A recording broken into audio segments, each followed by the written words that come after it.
Okay, man, are you ready to go? I'm ready to go. Now, come on, now crank this motherfucker up.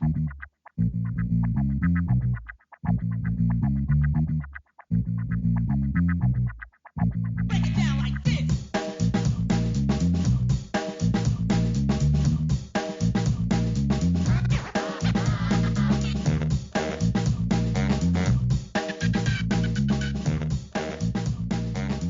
Hello, Internet.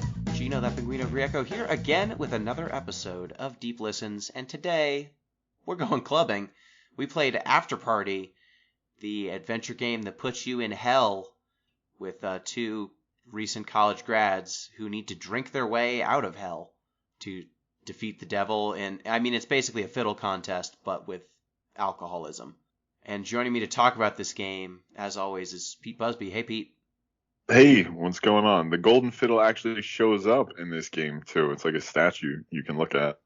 Very good song, though. I don't drink much, so this was a nice game to sort of, see how the other half lives, so to speak. To fun fact for this week. It's good. It's a silver lining fun fact, which I'm sure we all enjoy. So, you know how we all thought there was no upside to keeping killer whales in captivity? Yes. Well, good news. Is there an upside? Minimally. So it turns out this is from an article from the Journal of the Acoustical Society of America. You know, a journal we're all familiar with. Everyone loves it. Yeah, right?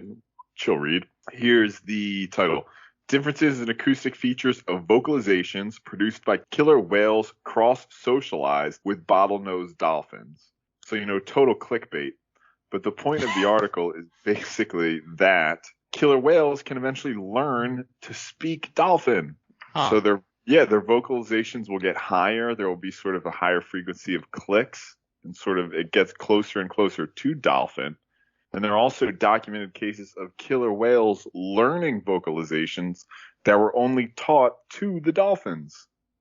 So, basically confinement and torture, but they learn to speak dolphin. Funnily enough, all they're talking about is killing their captors. Yeah, They're just plotting. Are the dolphins cool to talk to? Do the whales like it? Or are they like those fucking dolphins? They die at a young age, so probably they're not that cool to talk to. There's a scene in a very famous sci-fi book called Hyperion where they get dolphins to talk, and the dolphins are pretty annoying. They just keep yelling "shark" over and over. Give me some fish. I was hoping you were going to say there's a very famous scene from the movie Free Willy, but no. Say, when you started saying that there's an upside to having orcas in captivity, I thought it was going to be the number of seals that were saved by the orcas not being out there. Yeah, thank God they're not on the streets. We need to lock these orcas up. You know what this orca's done? He knocked a seal into the air just to see him fly. I think there are cases of orcas eating moose. What? Swum out in the orca Jesus. territory. Let me double check that. It sounds true. Well, we checked that fact. I am joined also, as always, by M. Palladino. How you doing, M? I'm doing all right. I also don't drink much, so this game seems wild. If I go to hell and it's all bars, I will feel very out of place. Yeah, this game doesn't really incentivize low drinking runs, I don't think, but Yeah. We'll talk about it. I don't think you can, but that would be an interesting play style. Let's play a straight edge run of Afterparty. Yeah. So quick fact check. I'm not going to go too deep into this one, but according to the internet, killer whales definitely eat moose. I bet they eat everything that comes in the water. Whatever they They're get their very hands on. large. They could eat moose are very large, but I guess whales are even larger. Yeah, they're So levels. I'm just happy that the moose died when it was swimming. It wasn't a situation of the whale coaxing the moose into the water or jumping up at it. hey, come over here. Check it out. The water's nice. Come on in. Opens my mouth. Did you know, Pete, that orcas can learn to speak moose, but it's purely to coax mooses into a watery grave? They can speak moose, but only lies. Yes. They're the sirens of the sea. Everyone knows this. Oh, boy. Well, before we talk about Afterparty, our normal housekeeping, you can get in touch with this show at Deep Listens Pod on Twitter, deeplistens.libsyn.com. We have our comment sections, and deeplistenspodcast@gmail.com. That's where you can send your emails, and you can support the show on patreon.com/deeplistens. And if you were to do so, you might show up on the Discord report. The Discord report. Boop-a-doop-a-doop-a-doop-a-doop. This week on the Discord report, it sounds like people are playing the game 12 minutes, and it's not good. There's some weird content in there. People have been playing it on the Discord, and we're not going to play it. They don't have nice things to say about the work that James McAvoy, Willem Dafoe, and person from Star Wars. She's Rey from Star Wars. Daisy Ridley. Daisy Ridley. Holy shit, got all those people to be in this game? They got Willem Dafoe? That's nuts. It's Annapurna Interactive. They have a movie arm. They got those contacts. Most of their games are good. This one seems less so. Yeah, there's that. We also had some discussion of Boyfriend Dungeon as well. Yes, Boyfriend Dungeon has come out. People are, I don't know if they're still upset, but they were upset about some content warnings that didn't accurately portray what the actual severity of the content. I don't think Pete has read into this internet. Yeah. It's very online. Weirdly, I have, but I think are. we should say for the listeners anyway. Okay. Yeah. So Boyfriend Dungeon has a content warning when you start the game up about stalking plot lines and questionable relationship dynamics. And people are like, oh, okay, that's going to be a side thing. And then it actually turns out it's part of the main story. No spoilers for what it's pertaining to for anyone who wants to play it without, I mean, I don't know if you can play it without getting spoiled at this point because it was all over Twitter. If you're in very specific gamer Twitter, then you probably have been spoiled. But if you just listen to this show, don't look for other shows. Don't do it. Listen to our show and no other ones. Yeah, then you could probably get through without knowing any of the context.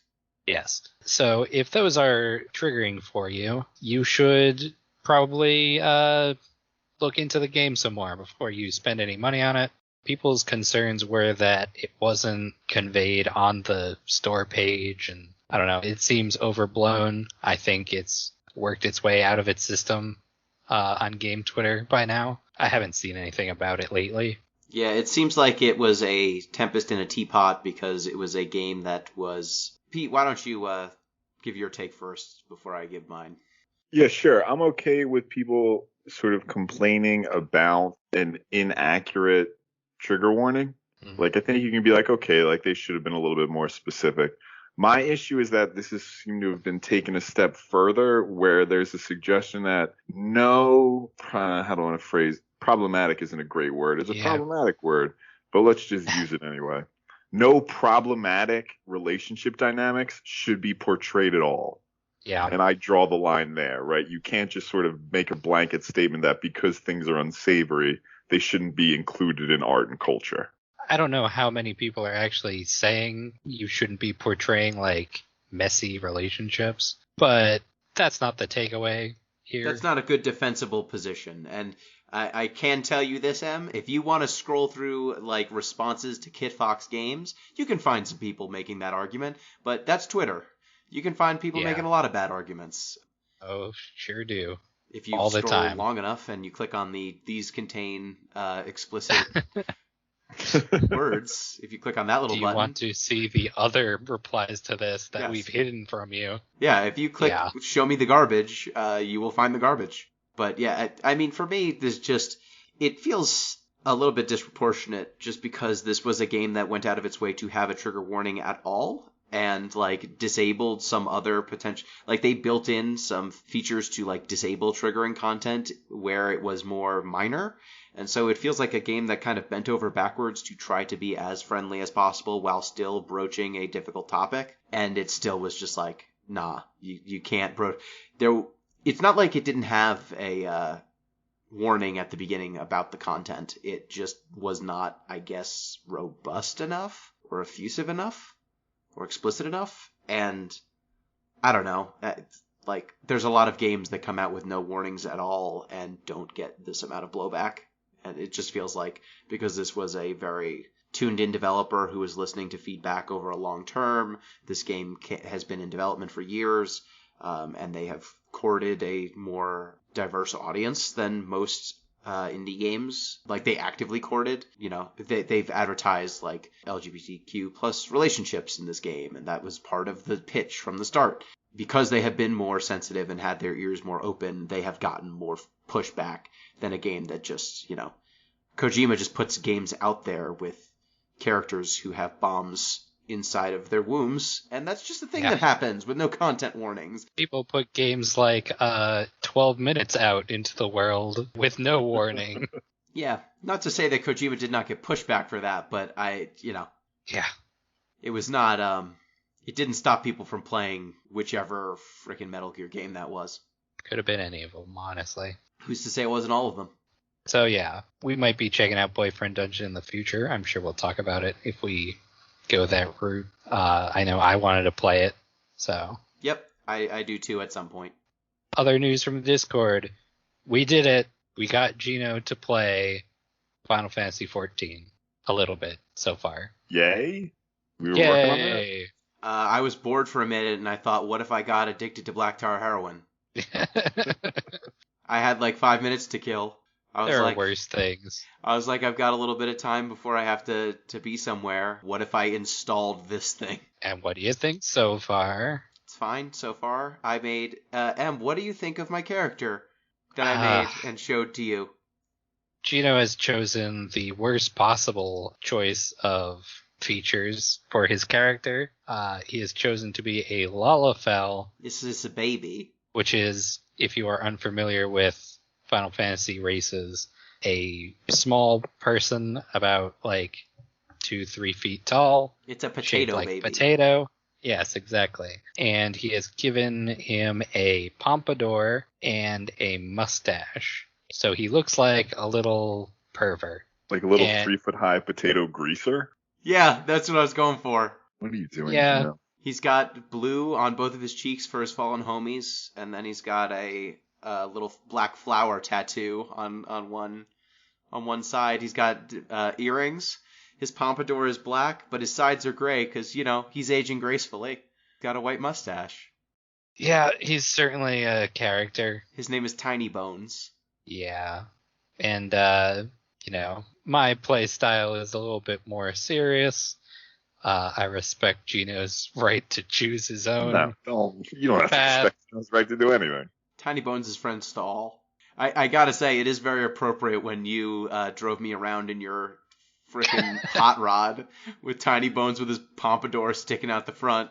I have the Final Fantasy 15 car in Final Fantasy 14, and he was just riding around in my back seat. Didn't add him to my friends list because he makes me feel gross. But look forward to that at some point. Yep. There's only about 500 hours of gameplay ahead of you. Cool. Fun. So I think that's most of what's going on in the Discord right now. I think that kicks over to my obsession of the week. I finished White Lotus. I don't like it. Fair enough. I watched it. I watched all of it. And no thank you. In terms of good things that I watched, have you seen the Harley Quinn show on HBO? Oh, hell yeah. I've seen both seasons. Mm-hmm. That thing's so fucking good. So great. Good. It's so much better than it has any right to be. And I say that because I inherently distrust all DC products. They've let me down for too long, outside of the Christopher Nolan Batmans. I was talking with someone else about this. The DC, movie, TV universes, they're very shaky compared to Marvel anything. Yes. But the cartoons, they're doing something good in the cartoon world. Yes. They need to get some of those writers on their actual movies, because... And their CW shows have followings. Yeah, they're alright, The shows are good. But yes, the Harley Quinn show is very good. I really appreciate their take on King Shark as a bookish computer nerd who also rips people's heads off occasionally. And who had a fling with John Constantine in their past. Spoilers, I haven't seen that part yet. Oh, damn. I'm only in season 1. I'm towards the end of season 1, where Harley's learning that entering the Legion of Doom is maybe not all it's cracked up to be. Ivy's maybe learning that she needs people in her life. Yeah, so that show's really good. It's really well written. I love their take on Bane. He's so good. Every time he talks, it's the best. I love that they agreed that the Batman 3 version of Bane is how he should talk, and then just make him a big old weenie. Just great. Clayface as a shitty actor. Dr. Psycho as a shitty sexist. They make these characters fun and hammy at the same time. It's really good. Is it Captain Kite? What's the kite guy's name? It's Kite Man. Kite Man, right. I love Kite Man. This sad, terrible, terrible gimmick. Yeah, so check that out if you've got access to HBO, or I guess probably the internet has it somewhere if you were to look. So without further ado, it's time to go to the after party. Dang. See, in my brain, I wanted to quote a song that has the word after party in it, but now I can't anymore. Because it's horrible. Well, everything about it now is horrible. Yep. Damn it. What is this? Which song is this? I guess we can just say it. It's the Ignition remix by R. Kelly. Oh, right. If anyone has ever deserved to be canceled, R. Kelly's close to the top of the list. Yes. Did he do something? I haven't heard about this. Are you joking or? Yes, I'm joking. Oh, okay, good. I was like, oh boy, where do I even start with that question? People are trying to charge him with like maliciously giving people herpes. That's where we're at right now with R. Kelly. Jesus Christ. Weaponizing herpes. Afterparty is a video game that has nothing to do with R. Kelly or the remix to Ignition. Pete, you picked it, so why don't you fill us in? Okay. You play as two friends. I can't believe I might get their names wrong. Milo and Lola. That's it. Nailed it. Nice. I shouldn't have even said anything. I should have just ran with it. They're dead. They've died recently, and they find themselves in hell, which is never good. It's not where you want to find yourselves. And like every depiction of hell in pop culture, it's a bureaucracy, and they have certain rules. And the basic upshot is you can get out of hell by out-drinking Lucifer. So far, only one person has seemed to do it, the Buddha himself. He did it and got out, but that's the only way. So it's sort of their quest, jump through some hoops, let's say, until they can have a drinking contest with Satan and hopefully escape hell. Yes. There was one velociraptor before the right. I forgot about the velociraptor. Yes. And so you arrive in hell, and kind of the central... This is an adventure game for the most part, and the central mechanic is Hellcahol. What does the Hellcahol do? So in Afterparty, you are going to various bars, and they will have an assortment of alcohols, or Hellcahols. They have different effects depending on which you order. There's usually like 4 or 5 options. Some of them make you talk in weird ways. Like one of them that I had made me talk like a pirate for a while. Other ones talk like a 20s gangster. Some of them give you liquid courage, which comes up a little bit later as a plot point. Yeah, it makes you kind of an asshole. Stuff like that. Just different dialogue options as far as the actual mechanical effects go. It will add a third choice to your pool of responses in dialogues. Yep, it starts as a binary choice for dialogue options, and this will open up a magical third choice, and that third choice will vary depending on what you drank.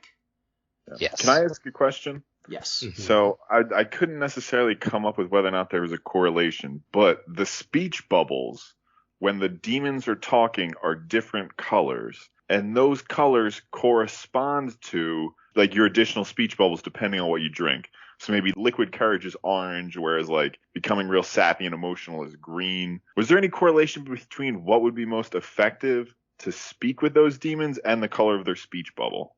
I don't think so. You know, that sounds like what the mechanic probably was. I never felt blocked by the Hellcahol. It felt like I was just picking whatever weird dialogue option I wanted to have, and the third option was always fine to use for the most part. Yeah. That's what it seemed like generally. I couldn't see that it was necessary in any case. No, and It that didn't was seem as though there were like fail states where you could lock yourself out of options. It's pretty much just whatever the funniest option seems to be. that was one of the questions I was going to have. Did y'all find that your alcohol choices mattered that much? Like, you would get a drink because a lot of the times you had to get a drink to advance the plot. They wouldn't let you, talk to someone without a drink in your hand. But it didn't seem like any of the options of which alcohols to pick really mattered all that much. I was able to get through the game without trouble drinking as much or as little as I wanted.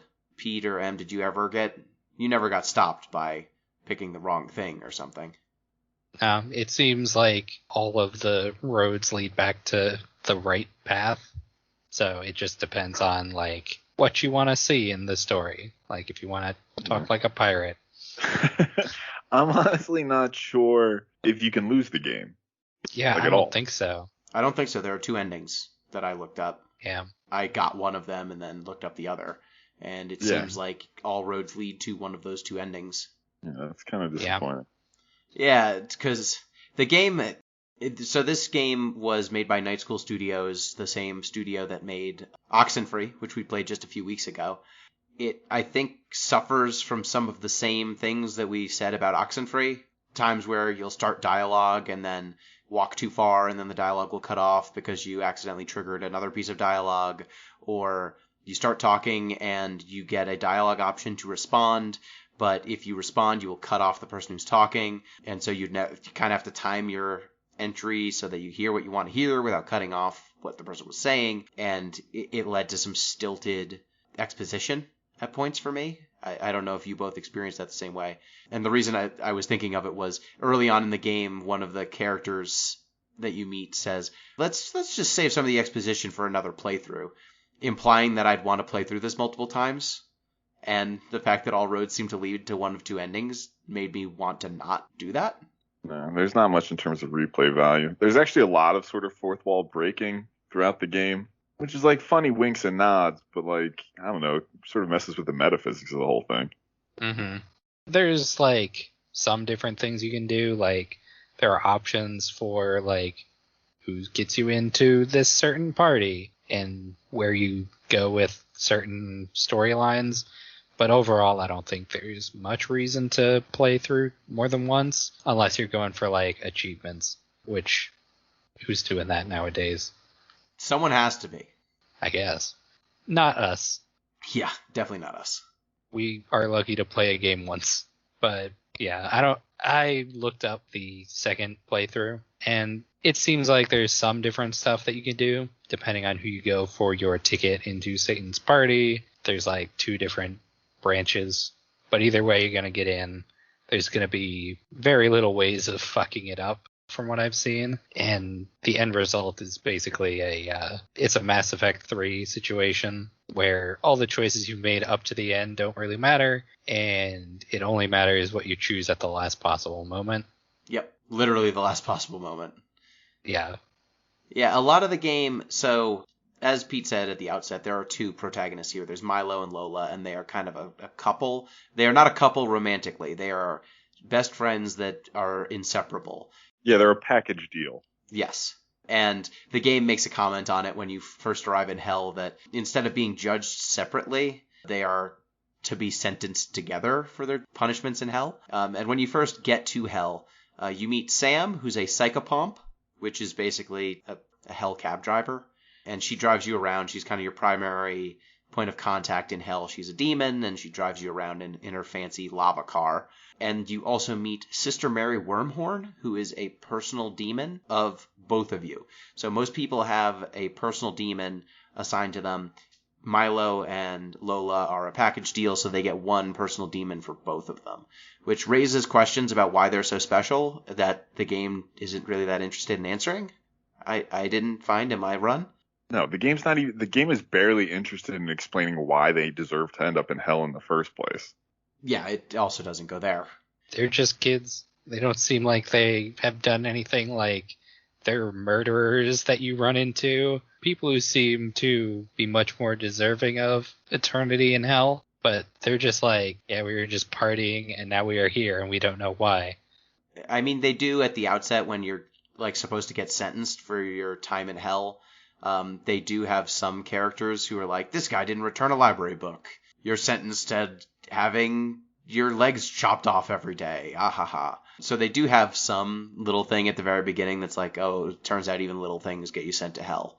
But they don't explore that very much beyond that one little throwaway joke at the very beginning of the game. And one of the conceits of this game is that from 9 to 5, people are getting tortured, but at night, everyone gets off, basically, until the next morning when the torturing resumes, because demons get tired of torturing. They need breaks. What did we think of this conceit? Who else is going to go to all of the bars that are around on their off hours? They got to get out of there sometime.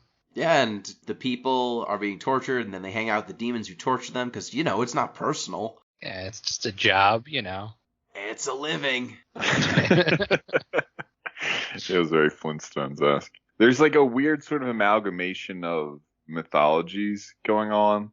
Obviously, there's the Bible. There's some sort of like Milton's Paradise Lost. There's the devil went down to Georgia. Like, it's basically just smashing together whatever it wants.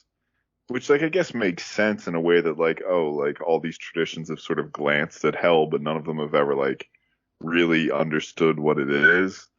But it just creates some sort of, like, hodgepodge. Is it serious? Is it not? I don't know. Dissonance, I guess. Yeah, I mean, I just never knew what the stakes were. Satan seems like a cool dude when you meet him, and he doesn't see... Like, every demon you meet is, like, nothing personal. Or most of them. Like, some of them are jerks, but most of them... Even the jerks are just, like... drunk guy at a bar jerks. They're not super evil necessarily. And so it feels like a fairly chill atmosphere. And so the stakes of we need to get out of hell right this second, oh my goodness, are lowered because hell doesn't seem that bad. And then a lot of the things that you're doing don't seem to have consequences. So the moral ramifications of some of the choices you have to make are also lowered. And so it ends up feeling more like a carnival ride instead of serious moral quandary or, kind of even a frivolous. It raises the stakes of serious moral quandary, like it poses it as though that's a thing that you're going to have to grapple with, and then it undercuts that sense of weight at every turn. And so I was just kind of left in the middle wondering how I'm supposed to feel about this stuff. Like Sister Mary Wormhorn, after every section of the game, will show up as your personal demon and tell you what you did to make you feel bad about it, but I don't know. I never felt that the stakes mattered. Yeah, I was going to ask if you felt like that Greek chorus thing was helpful or made you feel worse about your choices or anything, or if it was just kind of like, I did what the game told me to do. Because I usually felt like, I don't know, what do you want from me, lady? I had to win this dance off, so I did that. Yeah, it doesn't even, like, you as a character don't even get that upset about it. Like, you basically have two options where it's like capitulate to Sister Mary Wormhole's negging or just tell her to fuck off. You can always make that choice for yourself. Yeah, and it's not as though the two options that they pose are especially didactic. Like there's not a good choice and a bad choice. It's usually like these are both different grades of bad choice. Most of the time, these choices are kind of aligned with Milo or Lola. Like one of them will want to go one way, one of them will want to go the other. The game will let you progress regardless of what you do, and you don't see any consequences for making the wrong choice at any time. Like, let's go with like the very first choice that you have to get, and that's to get into Satan's party. You need to help someone who has a VIP pass so that you can get into the party without waiting online for centuries. So you've got two options. One is a demon that is like a security guard at some sort of hell university. And then the second one is a person who wants to get a drink. Which did you go with, M? I went with Fella, who is the security guard. Fellatio, the security guard, yes. Is that his full name? His full name's Fellatio. I see. He seems pretty cool. I also helped Fellatio. We all did the same one then. Oh, shit. Well, I mean, it doesn't really matter. Yeah, I saw the other one, so I could talk about it. Okay, well, with Fella's, what he wants you to do is apparently there's some med students who are like drugging themselves, and then while they're in a drunken, drug-fueled stupor, they their consciousness ends up in hell, but their body's still technically alive. So they found like some weird loophole to learn about hell before they die, and he wants to catch them because they are violating the rules of the universe, basically. So yeah, it's basically the plot line of Flatliners. Yes, it's Flatliner, exactly. And so you are charged with going to a sports bar and exposing which student is not supposed to be there. Did y'all find the correct student? Yeah. Do we want to say it if people want to play this game? Are we mean, spoiling spoil- things? Spoil it, but It's we don't. all story. We don't need to. Okay. I did. It's fucking Greg. Fucking Greg. Greg. I did not find the right one, but I should have known. Fucking Greg. Okay, Pete. What happens if you find the wrong one? Nothing. Sister Mary Wormhole's kind of a dick about it, and that's about it. Okay, because for me, when you find Greg, Greg's like, well, I'm dying of a terminal illness, and so I want to see what I'm in for. That's why I'm doing this. And then you have a choice to turn him in or turn someone else in instead, which is basically like you can make the wrong choice and condemn someone who wasn't cheating, or you can condemn this person who was cheating, but he's got reasons. Morally, I don't know which one of those is the correct choice, but Sister Mary Wormhorn's going to neg you anyway, and the game's going to let you progress anyway, so I said fuck Greg. Yeah, I thought he was lying, so I was like, I don't think that's actually true. And then I said, fuck Greg as well. I don't know if I ever got any confirmation that he was lying or not. It doesn't really tell you, but it implies that basically he goes to hell and his body dies. He's done. He doesn't get to Flatliners anymore. Uh-huh. Quick sidebar. Yes. Can you think of a worse place than a sports bar in hell? Oof. Oh, boy. You're giving me challenges here. Worst place. So does it have to be in hell? I mean, it has to be like the hell version of something. So Bass Pro Shop. Bass Pro Shop. I don't know. It's pretty good. I'm surprised we didn't go to a hell gay bar. I think that would be hopping. Yeah, I mean, you do go to a hell sex club. That's true. You do. That one's and funny. It is. The giant undulating mass of humans is weird. You go to two different weird sex clubs, I think. One that was demon exclusive, and one of them is, I mean, the place where you have the dance off has a lot of S&M-y feel, and then there's an actual, like, demon club with a fuck room in the back. I was thinking of the Demon Club, but I do remember where the dance-off is. There's some guys in cages, harnesses, stuff like that. Yeah. It's fine. Yeah, I mean, you're in hell. It's fine. Normal stuff for hell. So, like, there's a lot of these dichotomies, and, like, you then get posed with you need to get stamps on your report card to fight Satan in his drink-off, and you need stamps from his general, like, other fallen angels, and you've got two options. Apollyon and Asmodeus are kind of the two options you're presented with. You're allowed to go after them in any order you want. I think Lola wants to go to Apollyon, and Milo wants to go to Asmodeus, but regardless of which one you choose, you end up going to both. Apollyon's trial centers around a character named Luigi Spaghetti. Yes. Oh no, Roberto Spaghetti. Roberto. Do you not like Roberto Spaghetti, Gino? No, weirdly enough, I don't like Roberto Spaghetti. Why don't you like him? What's wrong with him? Help me! I'm stuck in hell! Oh!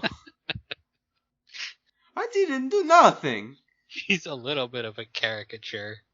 Just a little. They call it out and call him an Italian caricature, which, I don't know, does making the joke that they've made a horrible stereotype, absolve them of having done it? Is that lampshading it?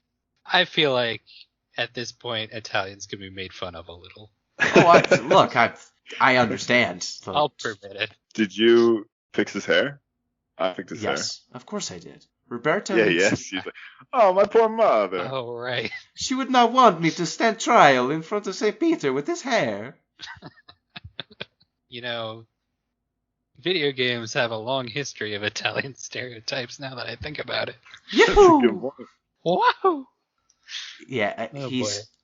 I will just say, if it were most other nationalities, it would be very bad. But Italians, we are just on that spot where it's okay. Where no one will get that offended. You can do the Irish, too.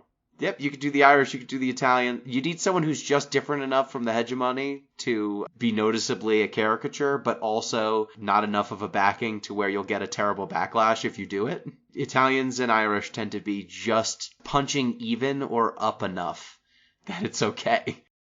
I don't make the rules. Germans are sort of unsavory for obvious reasons. You can't do too many German stereotypes. We do get one of those a little bit later, actually, When we're trying to sneak into Polly's place. Yeah, that's true.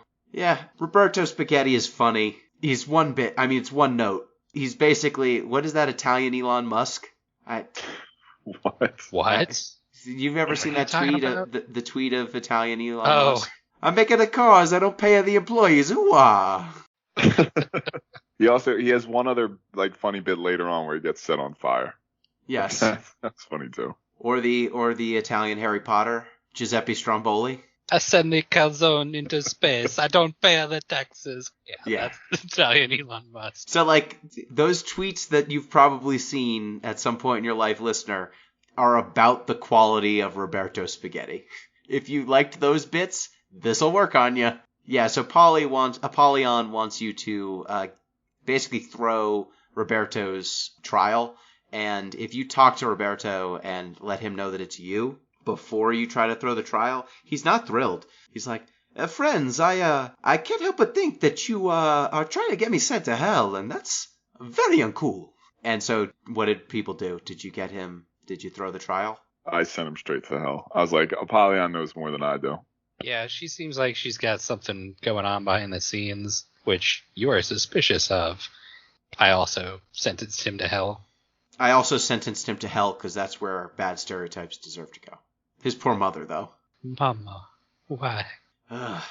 So then after Apollyon gives you the stamp, you go to Asmodeus, who is in a rut. He's, I guess, been doing devil things for too long, and now he wants to just party. And he basically had the Office Space awakening.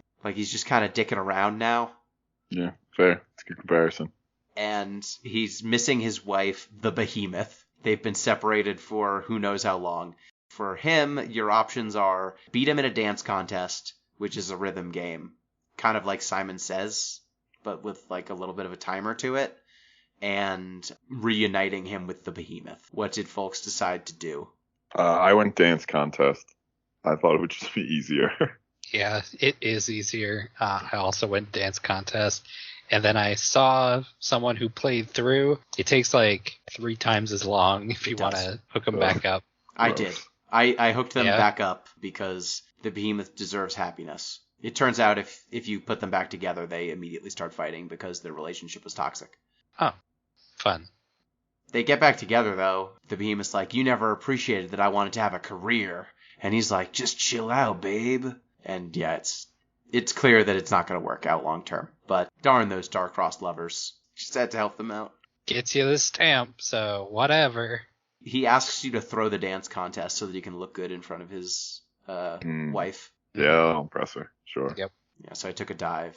And then once you've got those 2 stamps, you are presented with the option of going to see Satan again. But Sam, who is voiced by the same person as Chloe from Life is Strange, and I just couldn't stop hearing it. Ashley Birch. Yep.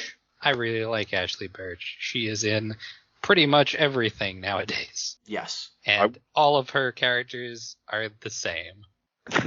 And it's fine. I'm not offended. I didn't pick up on the Chloe thing because, I'm dumb. But I did think the voice acting overall in this game, very good. Solid voice acting. The guy who voices Satan, also very good. Dave Fennoy. He does Lee from The Walking Dead and a bunch of other stuff. He's also very good as Satan. Yes. The voice acting is all very good. The writing, for me, they were trying to get naturalistic dialogue, and I found that their naturalistic dialogue algorithm was beginning of sentence, wrap it up really fast. And a lot of dialogue felt very samey to me. I don't know. I just noticed a lot of naturalistic dialogue that played out that way. Start of sentence, pause, end of sentence, very wrapped up very quickly with a punchline. And I mean, it was definitely more naturalistic than more traditional game dialogue, but after about 4 hours of it, I was like, I think I understand how they approached it in a way that makes it feel more formulaic than it should otherwise. I don't know. You sort of primed me for it when you made a post in the Discord. I was like, I'm going to keep an ear out for it. And then it didn't really bother me. Once you get past, like, oh, they're going to talk like what they think normal people talk like, and then not do that at all, actually. They're very snappy, these children and these demons. Definitely written, no one talks like this. I didn't get stuck on it. Yeah, it's not like it's not bad writing by any stretch. It was just once I noticed that pattern, I just kept seeing it. There's nothing wrong with that because if you've been listening to this podcast, I have definitely used that speech pattern plenty of times. So it's not. I fix that most of the time. Exactly. There's nothing wrong. Oh, dang. There's nothing wrong with that. It's just I noticed it more and more, especially with the Ashley Birch Sam dialogue. That was usually the setup punchline structure. So once you've gotten your 2 stamps, Sam offers to take you on a little side quest that you can go on. Did everyone take Sam up on that offer? Oh, of course, yeah. Yes. Thought I figured might as well say Why it. not? So we find out that Sam is Satan's sister.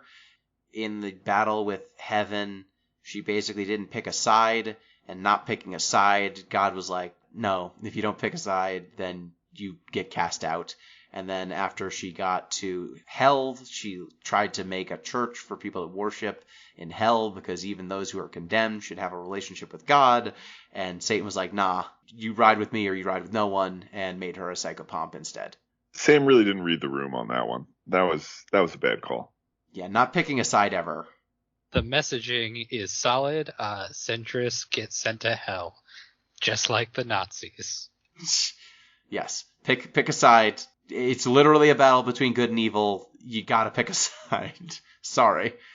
So yeah, centrist Sam, just truly, when you get to the next section, you can see where there's a problem depending on some choices you make. You get that kind of exposition, and then you go to your drinking contest with Satan, and depending on who you want to call in to help with your drinking contest, because you need to have a team of friends to help you out. Yeah, which no one indicated at the beginning. No. I mean, not that it matters. You have your team, but, tell me about the rules, Satan. Don't be a dick. Yeah, Changing the rules. This is some bullshit. What teams did we pick? It's Sam, Felicio, Lola, and Milo. Yeah. You could also get the drunk demon is just hanging around the bar in the first part. If you go with, what's her name? The not fellatio Option. choice in the beginning. Layla or something. She can join you. You can get Sister Mary Wormhorn, also, your personal Oh, demon. yeah. Because it turns out personal demons are born at the beginning of every night and die come sunup. So she's like super depressed after Satan tells her that, and she can join your squad.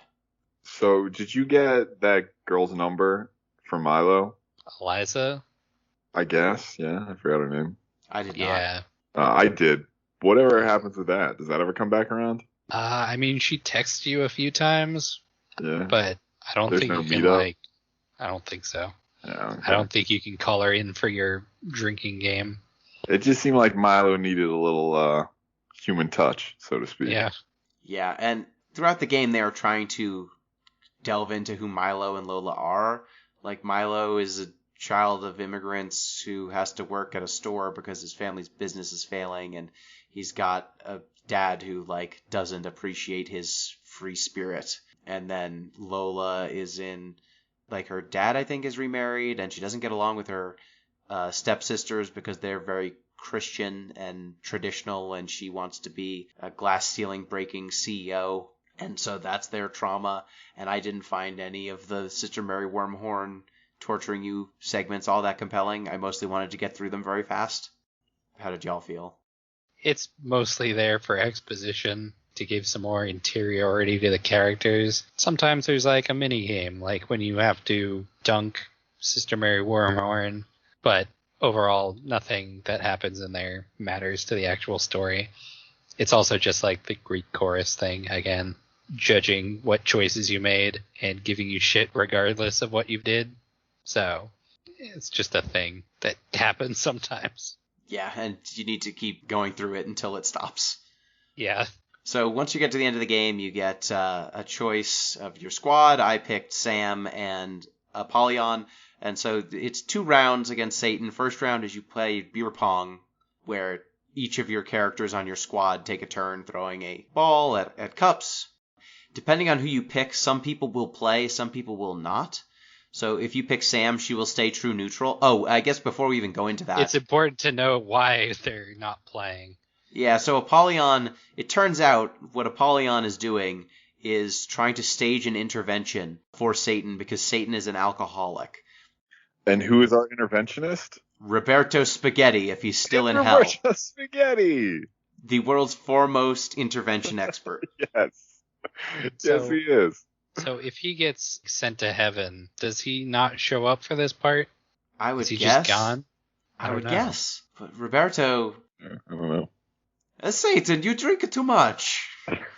You need to listen. Satan Satan. basically immediately sets him on fire, and he runs screaming out of the room. Yeah, so it's very important that you kept him in hell. Mhm. Apollyon stages the intervention. Everyone tells Satan to stop drinking. Satan's like, nah, I'm going to keep drinking. And then you start the drinking game, and if Apollyon's in your crew, she won't play because she won't encourage Satan drinking. If Sam's on your team, she won't play because she won't encourage Satan drinking. Also, she's a fucking neutral. She Yeah. won't take sides. Filthy neutrals. Fella also will not because he feels awkward. The drunk demon from the first bar, he will play, but he's not very good because he's already been drinking. Sister Mary Wormhorn's a killer, apparently. Oh, yeah? Yeah, she's super tall. She just dunks that shit. Oh, right. Satan's also very tall, so he's usually the one who will win the game for his side. And Asmodeus is also very good. Yes. He will play because he's down to party. But Oh, I don't you think can get any of- him? I didn't know you could get him on your team. If you reunite him with his wife, he will Oh. be available. I whooped his ass in that dance contest. He's not picking up my calls anymore. Fucked him up. Well, does anyone else? I think Satan's the only one on his team who sinks any balls. His whole team sunk balls on me because I only had 2 Oh, okay. players playing. Yeah. Okay. Yeah, they missed a bunch for me. His teammates have a lot of chatter while they're playing because it's like Chernobog, another demon, and then like Chad, who is just some guy. Chad sucks. What? Chad's bad at it. Why'd we bring this fucking human? Yeah, they don't have good chemistry. Yeah, Bad chemistry. it's very important for your beer pong team. Good chemistry. Yes, for sure. So, win or lose, true to this game's form, you get sent to a secondary challenge, which is the drinking contest.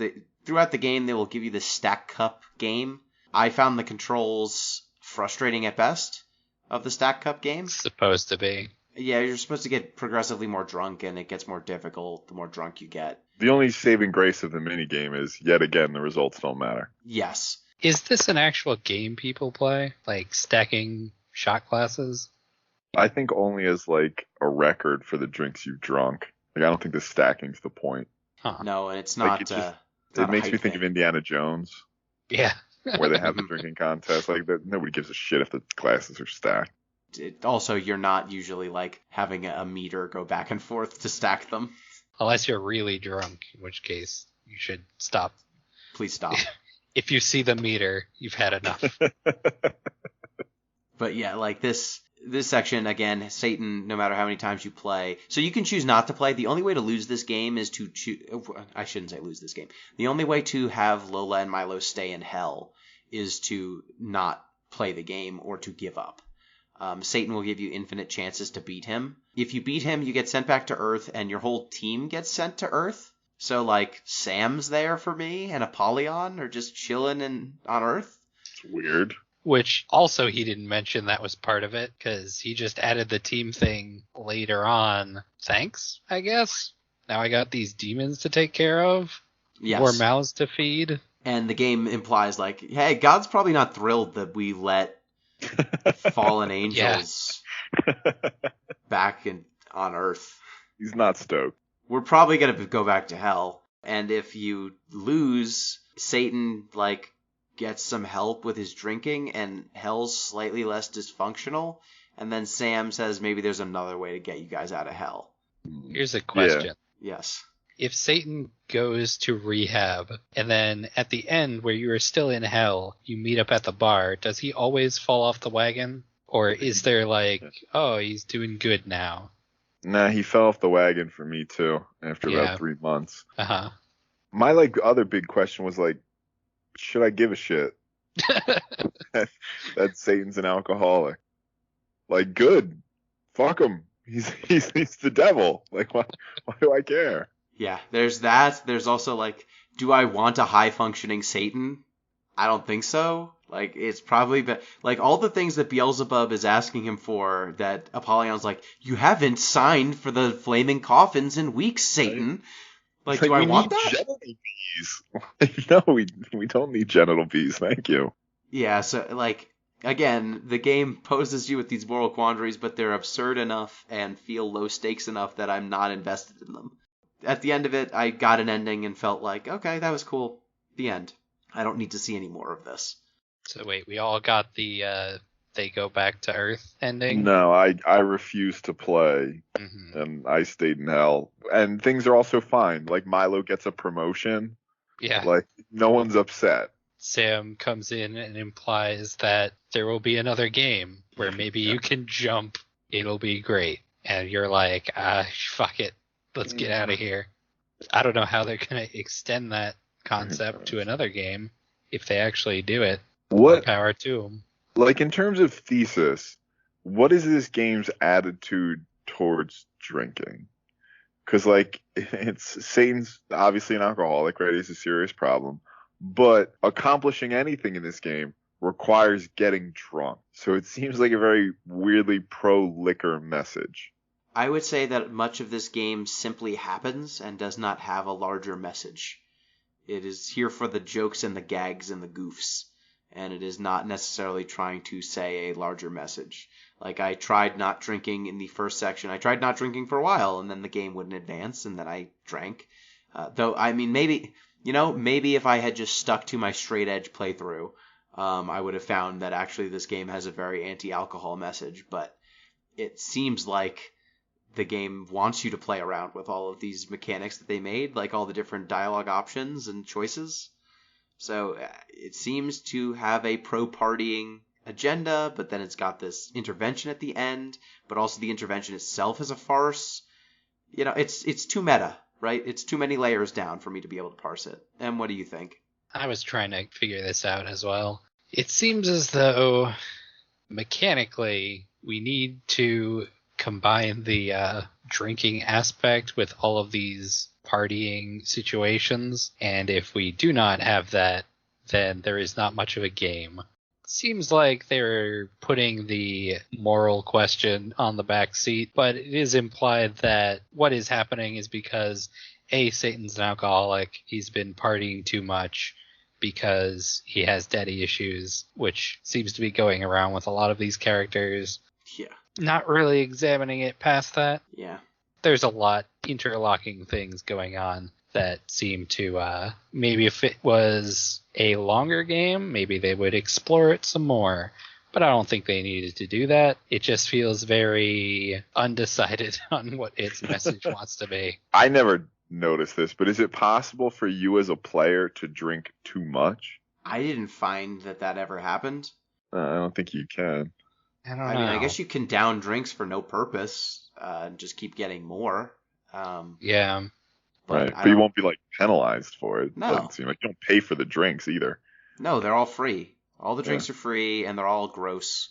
Yeah, it makes the screen wonky for 30 seconds, but then it fades. It's not like you're ever getting alcohol poisoning, even though you're drinking 20 drinks a night. I don't know. Seems fine. Yeah, this game, like I said, it's got a lot of... It throws a lot of stuff out there, and the weight of all of it seems low enough that it's hard to discern one message one way or another. It seems to be here to have a good time, not say a whole lot, and send you on your way. So one last thought about Afterparty. This is, I think, at least the third game we've played with the hell bureaucracy, or afterlife bureaucracy as a central theme. Where do we rank Afterparty? So the games that I know have this off the top of my head are Grim Fandango and Flipping Death. Where do we think this fits in the pantheon of bureaucratic afterlives of the ones we've played. Are we judging based on the quality of the bureaucracy of the afterlife, or like the game itself? Let's do both. First, the quality of the bureaucracy. First off, we've got Grim Fandango.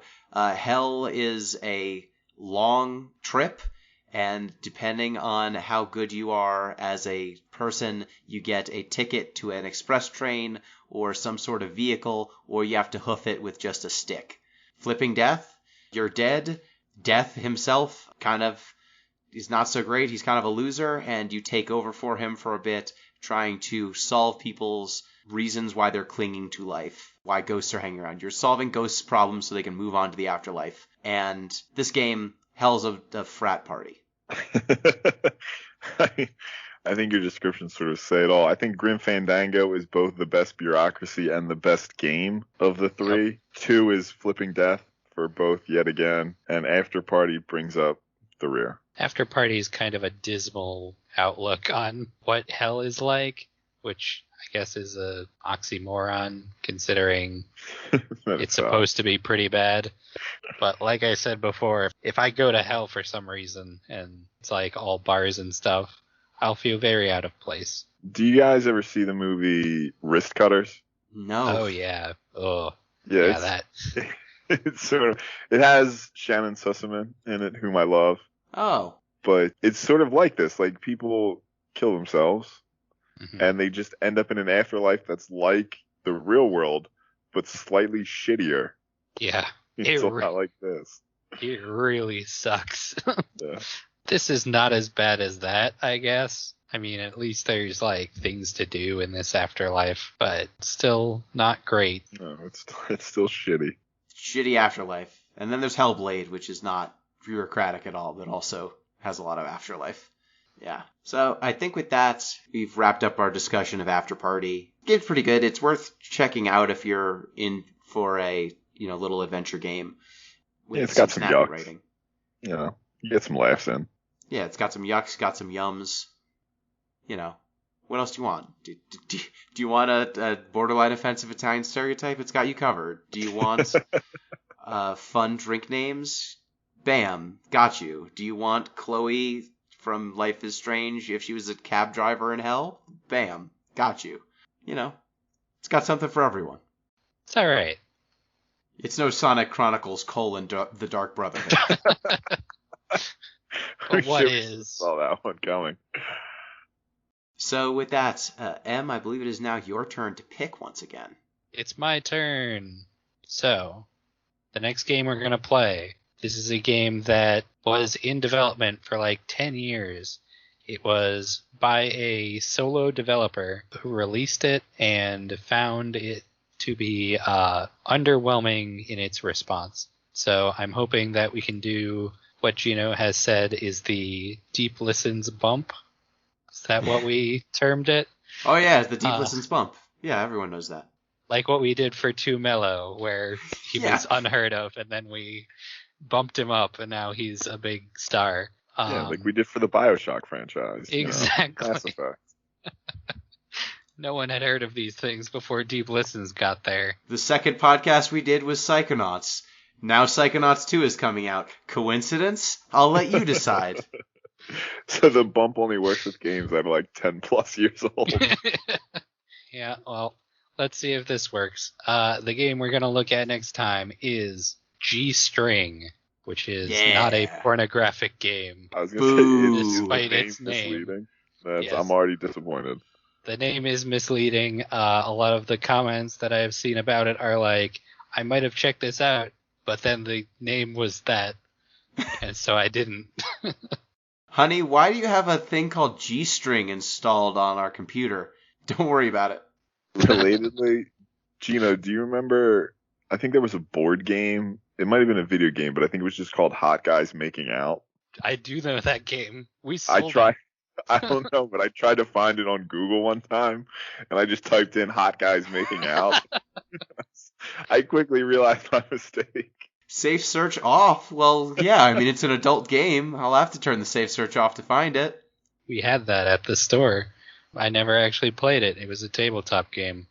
Neither did I. I don't remember seeing hot guys making out.